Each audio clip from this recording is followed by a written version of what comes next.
Well, let me thank you for inviting me to your home. This is his home. Oh my God, it's beautiful.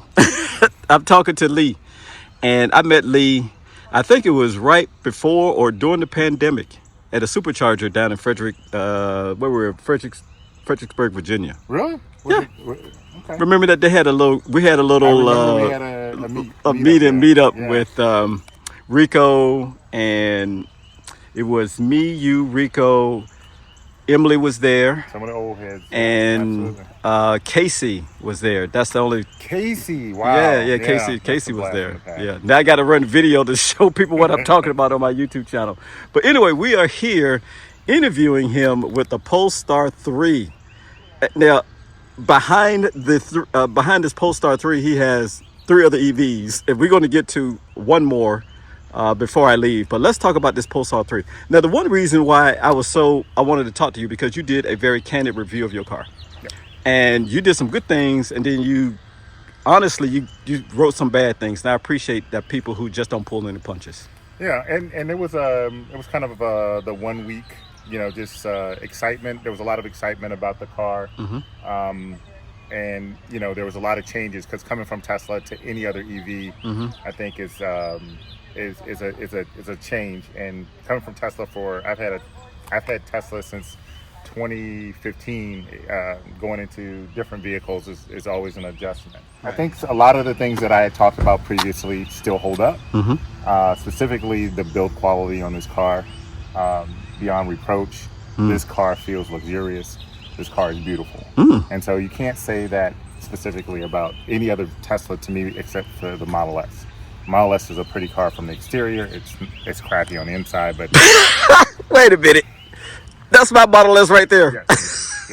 You actually have the crappier version of the crappy Model S. I had the newer one at some point, but it's well, I mean, You invite me to my house and call my car I just crappy. say, look, I don't even want to go into all of it. I have updated my stuff. You know that. Well, yes, because you have to. And yours looks better than everybody else's. One of the things that I was instantly kind of taken aback by, because this car is advertised as an SUV, Is it? and to me it's a wagon. Okay, I'm gonna walk. Let's walk So back it here and is see. a 5-seater, but it is a smallish SUV. So I'm Okay. gonna open up the door so you can just kind of take a look. Okay.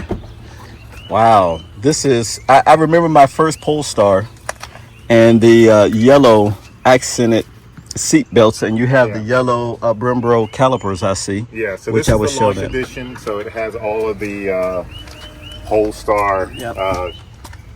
colored. You got peripherals in you it. got P0s. Did that come? Did Yeah, that come and with they're that? staggered too, so the fronts are a little bit. Yeah, narrow. I see 295, and what you got 245s on the front. I got P0s as well.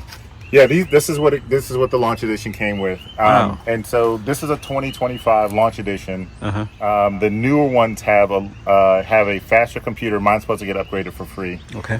And then they have some noise cancellation in some of the wheel wells. So even the newer ones are a little bit nicer. They've got some hardware upgrades, which is really cool. Right.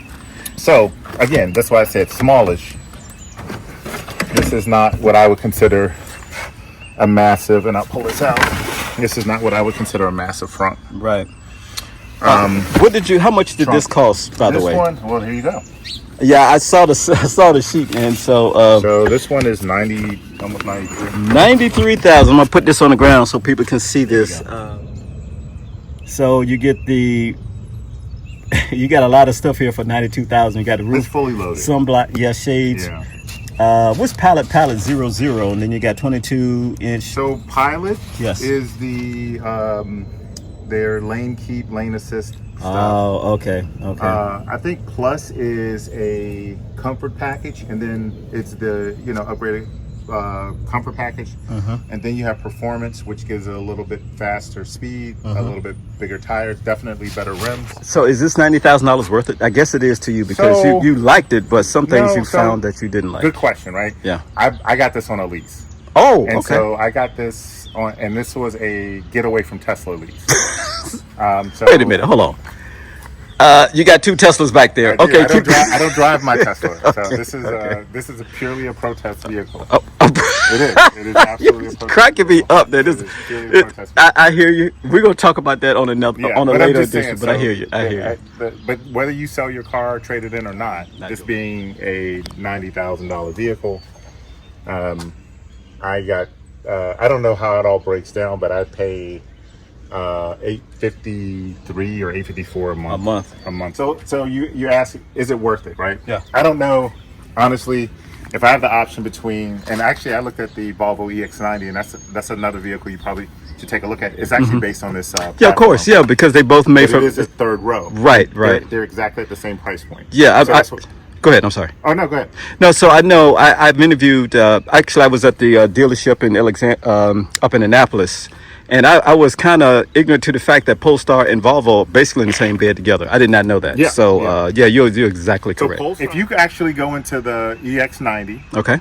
The front is identical Yeah. identical to To the Volvo, right? the Volvo, Yeah, I started to say they're still biting off each other. yeah. They still use the same technology. Yeah, right. I want to take a look at the front. Is there any front space? Very little. But Very there little. is. I'm not surprised. I think Lucent and Tesla are the kings of frunks. This is a knock against Polestar because Okay. some of the thinking of these of how this front works to me is just like a traditional ICE car. So it's got this little latch. It's not like something that just pops open very easily. Right. Oh. You have this, and you have your cables. So it is Tesla supercharger capable, which is good. It comes with its own cable, which is also good because nobody's doing that anymore. And because I have a Tesla charger here at the house, I have a little converter Right. as well. Right. Like these are necessities to go in, but it is very small. This is the one I was most impressed with, L2 charging, and this was $40, and this is all the way up to 80 amps. Hold that right side up. Yeah. There we go. Okay. Oh, it's up So, to 80 amps, really? Yeah, Wow. and that's Oh. Tesla plug, Yeah. and this plugs into a 1772. Yeah. Yeah, and with the sub trunk, I don't know, I don't know where I normally would put this in a sub trunk because I would never, it's something I never use, and Right. this is something I don't use often as well. Right. So, Right. but this is to me, very icy, like it's Very icy. yeah, you got the little latch inside, it's not no control for it. Right. And then you got to go through and hit another latch to get it to Wow. pop open. So Wow. not a horrible thing. And the other thing that I think is very icy, and I know this is kind of nitpicking, Okay. but is that this isn't automatic. So Oh. and I actually missed that as well. So it does give you a LED indicator Right. about your charge status. It does have an eject, but I like on the Rivian, I And like on the Tesla. yeah, You walk up there. It sounds plasticky. Plasticky. That's what I'm trying to say. Actually, you might be right because there's something about this door that I'm talking to you about it. Yeah. And it's It just like sounds a little it feels cheap-ish. cheap in comparison to this Yes. car. It's I mean, at 92,000, can I get something like pops out? exactly. I want the door to Yeah. Yeah. I want the motor or something. And if you look at the stitching, if you look at the wood, I mean, you actually look at it. Oh my Have a seat God! in it, Yes, I will. Now, like I said, full disclosure, I am a Bowers and Wilkins fan because I've had my B&W speakers, Bowers and Wilkins speakers, in my house for over 30 years. Yeah, and they're soft close doors, massage seats, and stuff that you would expect. It has that. You have to have it, right? Right. But just to me, the materials in this car are just top notch. I always keep this because It looks very nice than the Polestar 2. yeah. And so you're waiting for a new software update. I'm always waiting for a software update because this car is buggy. So that would be the other thing that I would say about it. Oh, really? Why so? Like, in what regards is buggy? Screen reboots all the time. While driving? It has rebooted once while driving. That's not good. I mean, you can drive the car, but it's Yeah. not a fan for Right. sure. But when the doors don't always pop open when you walk up to it. It's just small honestly stuff. little stuff. stuff that I got with Tesla 5 years ago. Right. And to me, it's like they don't offer a lot with the software. Now, what they do offer, I actually like. So this is the look and feel of that is a very nice screen there. Yeah, this is the look and feel. This is Google Maps. You've got your Spotify, and I'm not used to this, right? So you got your app drawer here. You can download some additional apps under the Play Store. So this is nicer than I thought it was going to be. I like that map. Do you like horizontal or portrait or whatever it is? I like the horizontal better. Yeah. But this isn't bad. This is me from being a tech person. Right. Although I think the bezel's too big on the car. Oh, really? And so I mean it's fine. You know, it's just kind of little things. And now everybody's going with these long horizontal screens. Right. So we'll see. I actually like this because it does give you a lot. And when you're driving, to be able to zoom out and see stuff. Wow. And it's fairly responsive. So it's not like it's on a delay. Right. Did you get any free charging with this car? No. No. No free charging. Really? No. Oh, that's a non-starter for me. I'm like, no free charging, deuces. Yeah. Wow. Like I said, Again, at 92,000, can you give me something else? Yeah. I said, it. the deal, having $20,000 off of the vehicle. Yeah. And here's the thing though, right? Because there's a couple things about cars that will make you feel like if they're worth it or not. You absolutely can get this car cheaper because you can get this car starting at about $70,000. The leather in these seats are $5,000. So that's what, so it's. I have the launch edition, just like the same thing with. Let's take for an example the Cybertruck. Right. Cybertruck had the what is it called, the whatever edition? The Cyber. Whatever, they had the launch edition, but it was something whatever. Yeah. Right, and they had something etched in the car and whatever. Yeah. And they charge more for that stuff, right? Right. Because it was the new one. This is the launch edition of this car with, all of the little kind of touches and stuff with it. I don't think normally that I would pay more than $85 for this car, but to me it's worth $80. It's worth $85, but without having a third row. Right. Yeah. I'm just all over the place. Yeah. I'm sorry. Go ahead. No, without having a third row. Right. If the Volvo is the same price and it's the same, cabin essentially, then it doesn't make sense. But I will say these are the most comfortable seats I've ever had in a car. Yeah, they are comfortable. But the leather feels, it feels good. It feels, it's soft in the right places. Right. The headrest. Put your head back there, like just. They got Polestar 3 just about everywhere. Yeah. So you can clearly see that this is a Polestar 3. If you put your head on here, it feels luxurious to have it. And we're going to take a spin just so because the ride is, to me, the other part of it. Right. Tesla's ride is harsher than this ride. Right. And so when you say luxury, it's all the intangibles. It's the things that you can't see. How many speakers are in this car? 25. Jesus. There's How many speakers do you need in the flipping so car? There's like 3 in here. Yes. Here. Yes. There's speakers are here. You got the 3D you got speakers surround. here. Okay. You some of them are noise cancellation. You got 2 in each headrest. Oh, you got 2 in the headrest. 2 in each headrest. Yeah. Why do you need music in the back Noise of your noggin? cancellation Oh, no sense. yeah. Okay. I mean, it's nice. Okay. And then you got the subwoofer and you got speakers everywhere. Again, and so the controls for it are nice. So if you look at it, I'm gonna go here. Okay. And this is stupid, by the way. So settings, and then you go to sound. But when you get here, you have studio, stage, and room. This is and very Volvo. This is actually from Volvo. Yeah. Yes, I've seen this before. And then this is what typically I get with most cars. You get the Focus, driver, front, whatever. Right. This is really nice. Yeah, that is. Hold on, And you go back, because sure. people don't know what we're talking about. So they actually went to the studio somewhere in Sweden or wherever it is. And they actually staged it as if you were in this place in symphony. Sweden. Yeah, it's a good. There it is. That's that's it.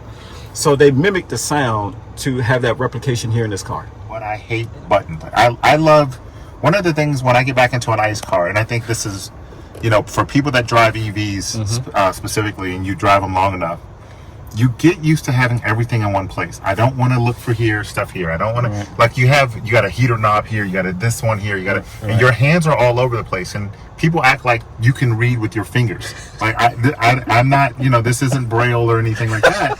So I like having everything visually here because I know where I can find everything. Right. What Tesla has done, and not to keep bringing Tesla's better with presentation of doing everything in one or 2 button taps.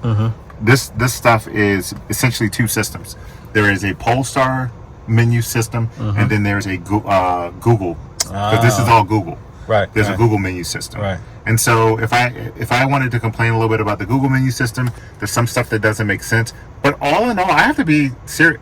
This works a lot better than what I would say CarPlay does. Yeah. Or I think this is called Android Auto, whatever, for whatever. But this works. I love this better than CarPlay. I hate CarPlay. All right, So another thing, put your foot on the brake, please. But you know, I'm 50 feet away because you're so taller than I am. I got to get up on the brake. Okay, right. go ahead. So I'm gonna put it in drive. Okay. And that's another thing I like. Which is Having navigation right there, having this screen, being able to see the navigation. Yeah. And so if I There we go. I had to start. I'll just click on work. I'll hit start. And so that's I look at this. It is so nice. Yeah. It is not huge. It is crystal clear, and that's one of the things I like about it. This resolution to me is higher than the resolution I have in any other car I have. I agree. That is a plus. Yeah, that is and it actually does. While it's kind of silly, it does the Tesla mess too. Like if you wanted to do they're supposed to be putting LiDAR for these cars.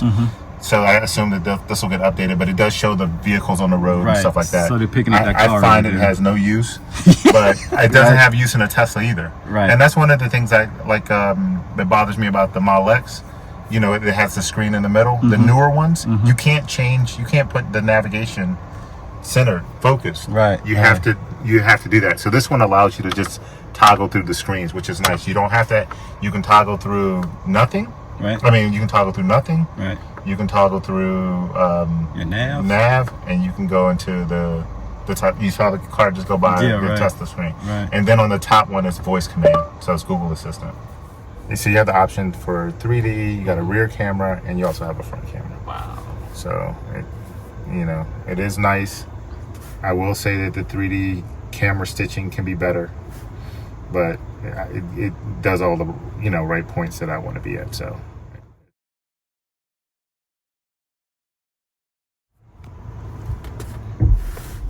we're now off on a ride. Please don't hit that nice looking Tesla right there. So it's just I don't hear crap. I just say it feels vacuumy, and it's just it's so buttery smooth on the drive. So it's got this tuned suspension, and you've got the you've got standard, nimble, and firm. You got range of performance. I leave it typically in sports, everything kind of sports related. And then with the heavy steering. But again, it's quiet. It is. It's and they got takeoff too. And it's quick. I mean, it's it's no slouch. Yes. But it's it's an EV. So right, of course. So now it just feels right. Like the weighted steering wheel feels great. Right. It feels like a sports car. And I would have to say, and I know this sounds crazy, but it feels Porsche-ish to drive. Yeah. If you've ever driven a Porsche, and then that's not everybody's forte, but that's how balanced it feels with the way that it handles and it leans, and they are tuning these cars to be kind of like that. Because if you look at this, why on earth would this be in his car? A G meter, right? Right. Yeah. So it's kind of crazy that this is sitting in this car, but this is part of this performance tuned vehicle. Look at that. It just makes all your G-forces going to the left side of the car. So now I have to ask myself again, is $92,000 worth it? Ugh. It got a lot of perks. So that's what I said. It creeps up there because of the as you heard, the stereo. Yes. As the technology that's incoming is top notch. For me, I've been in Tesla so long, I kind of forgot what luxury cars. I was a big luxury person beforehand. Right. Like not American luxury, not Cadillac. I'm talking about like not old school Cadillac. Right. But I was talking about German luxury, tight suspension, sport tuned vehicles. Right. This is something that I really harkens me back to it, and I appreciate it. So when I sit in this car, I don't know how you feel, this leather feels substantial. It feels thick, it feels soft, it's plush. When I drive this car, it's kind of, like I said, it feels right when I drive it. When I hit the accelerator, it goes, it's hard, it's, you know, it's quiet when it's supposed to be. It's very, you know, it's very cavernous, cocoony. My biggest drawbacks, honestly, are the software glitches and the size of the vehicle. And I love the look of it. Right. I thought this was going to be a bigger, because they were saying it's an SUV. I don't know any SUV that I would consider an SUV that's this small. Right. It is not a small vehicle, but it's no bigger than a. I don't know what, you know, car to compare it to. Yeah, but it's not big. So the CRV, yeah, right. Yeah, it's indicator, which is nice, and it has the same suction air thing, and it's got so it's just focused air cleaning if you want to do it. Right. But this has been a treat. I cannot say. I mean, it is. I'm actually more impressed now than when I first saw it. I was like, okay, you're gonna wow me, and you have. To a certain degree. It's a great car. I mean, it really is. It's a great car. Very but nice. It's for, I think, you know, your summary is going to be what determines, you know, the buyer. You will be my summary. But I would be like, this is not for people that are looking for Model 3s and Model Ys. Oh, of course not. And they're not in this is somebody that's at a you know, $75,000, $80,000 price range. Right. And really, do you like luxury cars? You know, because the things that I have in my BMW or the things that I have in my luxury vehicles are typically the same stuff. They just work better and they feel nicer. Well, thank you for inviting me to check out this beautiful Polestar 3, and I'll be coming back again since I know where you live. There you go.